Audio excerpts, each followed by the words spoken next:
This is Gerald online IT class. My name still remains Gerald Ntiwoka. I am an IT analyst and instructor. Today, I'm going to teach us about the internal computing component, the motherboard. The CPU and the RAM are connected by a large flat component called a motherboard. The motherboard is like the spine in your body. It connects all the other parts to each other and sends the electrical signal between them. An important part of the motherboard is a chip that contains the BIOS or basic input-output system.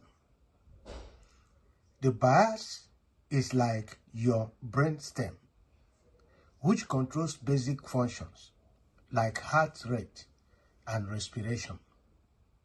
When you restart a computer, the BIOS makes sure all the necessary parts are plugged in and working properly.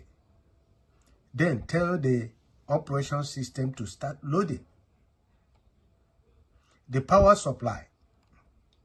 Another responsibility of the motherboard is to make sure all the components get the right amount of electricity. This electricity comes to the computer through a power supply unit. Power supplies take AC power from the wall outlet and convert it into DC power. They typically have a variety of cables and plugs that attach to the motherboard near each powered component. The GPU. Many components of computers today handle graphic processing through the CPU and RAM on the motherboard.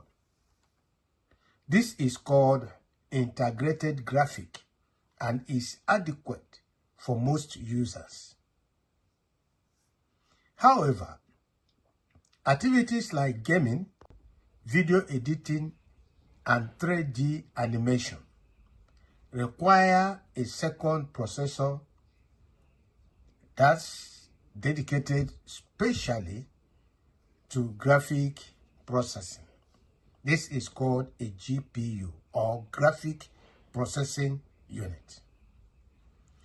Graphic processing units are built on expansion cards that plugs into the motherboard, and they contain their own specialized RAM and cooling fan. Now, the NIC.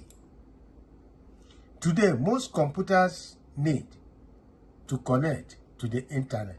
That is the job of the network interface card, NIC. Some motherboards have a NIC built-in, while others need one to be added on. Some NICs are for a wired connections, some are for wireless, and some can do both. Now, the cooling. One of the problems of high-speed computing is that it can produce a lot of heat. A typical desktop CPU can get hot enough to boil water. This much heat can damage delicate components if it isn't appropriately dealt with. In a typical desktop system, this is done with heat sink and fans. The heat sink is a piece of metal that absorbs heat in a way that makes it easy to dissipate.